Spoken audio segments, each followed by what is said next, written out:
All India Muslim मजलिस के राष्ट्रीय अध्यक्ष एडवोकेट वसी अहमद ने संभल के हालातों को लेकर प्रेस कॉन्फ्रेंस में कहा, शासन प्रशासन पर कई गंभीर सवाल उठाए।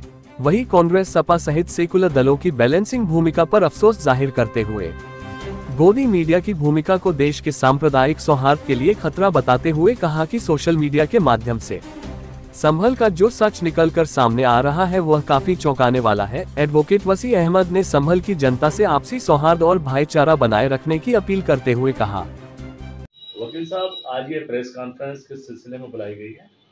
ये आज जो प्रेस कॉन्फ्रेंस बुलाई है, मैं एडवोकेट वसी अहमद, राष्ट्रीय अध्यक्ष ऑल इंडिया मुस्लिम मजलिस, ये जो प्रेस कॉन्फ्रेंस बुलाई है उसका मकसद है कि संभल के जो हालात हैं वो दर्दनाक हालात, जहाँ लगभग 5 नौजवानों की जानें चली गई हैं, जिसका अफसोस हमें बहुत है कि वो बेकसूर लोगों की जानें गई हैं, उसको लेकर बुलाई है।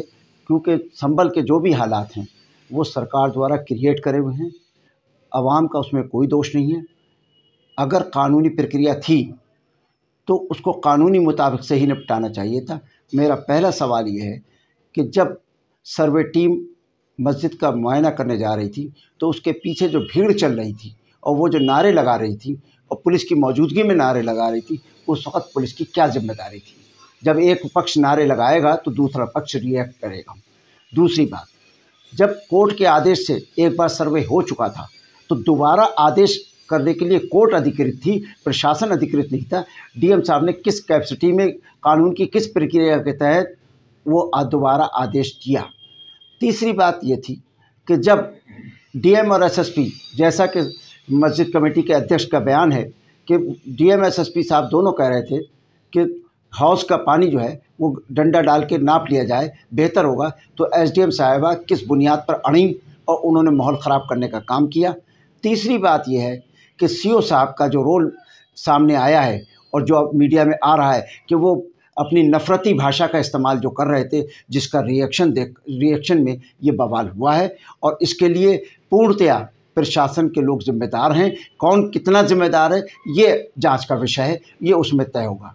क्योंकि बदकिस्मती ये है कि देश के हालात को भारतीय जनता पार्टी ने नफ़रत में तब्दील कर दिया है, जिसके असरात प्रशासन से लेकर जुडिशरी तक पर पड़ रहे हैं। जब हमारी अदालतें भगवान से पूछ के निर्णय लेंगी तो अदालत का मजाक तोड़ेगा। तो इस चीज़ों को हमें देखना होगा, इस नफ़रत को कैसे ख़त्म करना होगा। हमारे और हिंदू भाइयों के बीच में जो नफ़रत की दीवारें खड़ी की जा रही हैं, मोदी मीडिया दिनों रात हिंदू मुस्लिम डिबेट करके जो हमारे घर घर गांव-गांव नफ़रत का बाज़ार गर्म कर रही है, इसको हम कैसे, क्योंकि ये कहीं से कहीं तक देश हित में ना था ना है और इससे देश को बहुत नुकसान होगा अगर इस नफ़रत को वक्त रहते नहीं रोका जाएगा।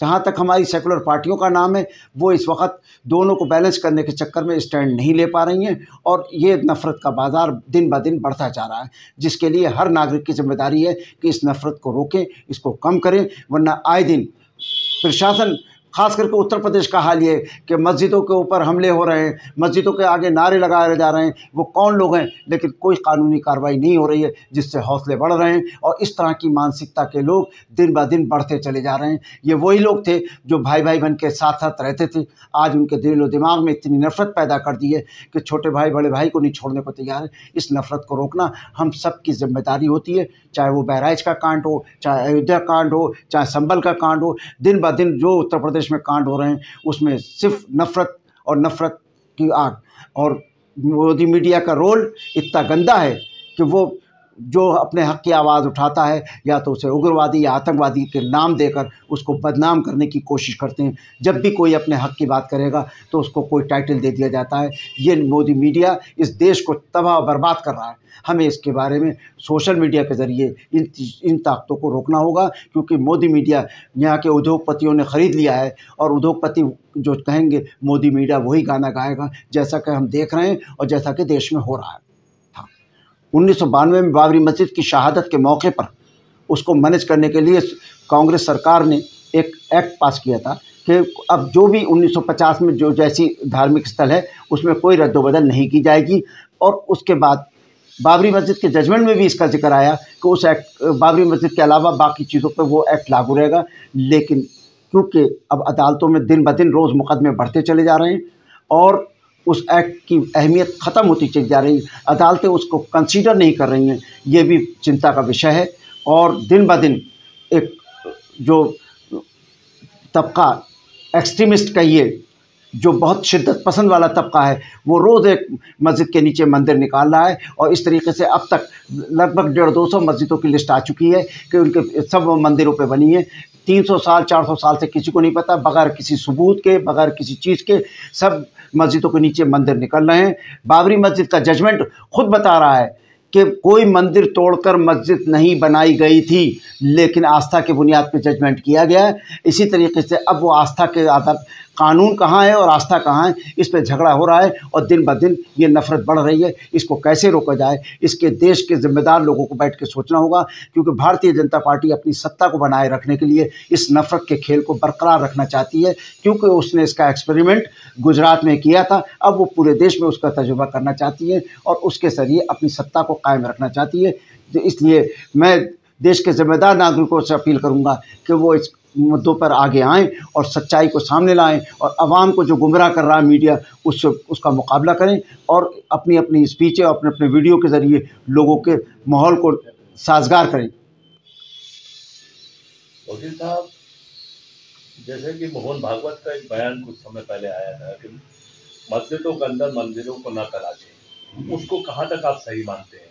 ऐसा है, भारतीय जनता पार्टी शेर की सवारी कर रही है और जिस दिन शेर की सवारी से नीचे उतरेंगे वो शेर उन्हीं को भस्म कर देगा। क्योंकि उनके लोग मंच पे क्या कह रहे हैं, पार्लियामेंट में क्या कह रहे हैं, पब्लिक में क्या कह रहे हैं, सब दुनिया देख रही है। और ये शेर की सवारी एक दिन बीजेपी को खा जाएगी, क्योंकि शेर जब इतनी आग लगा देंगे लोगों के दरमियान और उसको रोकने जाएंगे तो वो लोग फिर उसकी बात नहीं मानेंगे।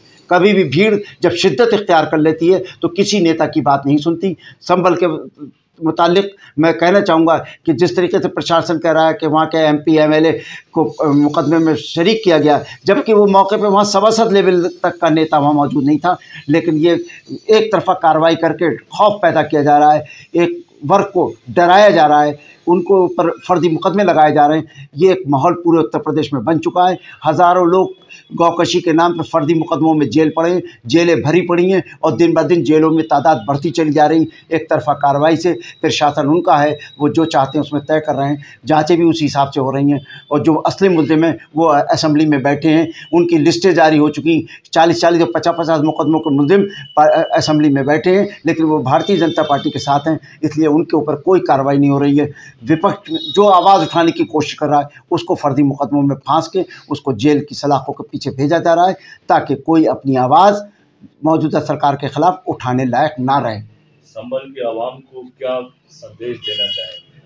मैं संभल की आवाम से दरख्वास्त करूंगा कि वो पीसफुल एटमॉस्फेयर क्रिएट करें, अपने भाईचारे को टूटने न दें, क्योंकि संभल में तादाद मुसलमान हिंदुओं की कम है, लेकिन वहाँ भाईचारे का कभी वहाँ दंगा नहीं होता। वहाँ के लोग एक दूसरे के साथ मिल के कारोबार करते हैं, साथ रहते हैं, साथ खाते हैं।